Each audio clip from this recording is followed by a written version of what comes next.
ఎన్నికలకు ముందు పవన్ కళ్యాణ్ గారు రెండు మాటలు చెప్పారు.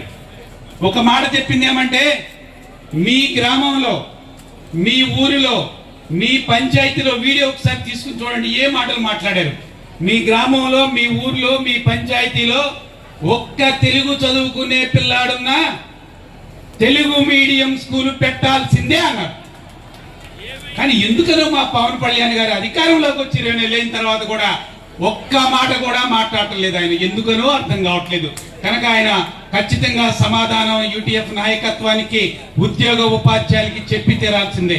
రెండో మాట చెప్పాడు ఆయన. రెండో మాట ఏం చెప్పాడు తెలుసా? దేశం మొత్తం సిపిఎస్ రద్దు పోరాటాలు జరుగుతూ ఉన్నాయి. ఆ పోరాటాలకి నేను సంఘీభావం తెలియజేస్తాను.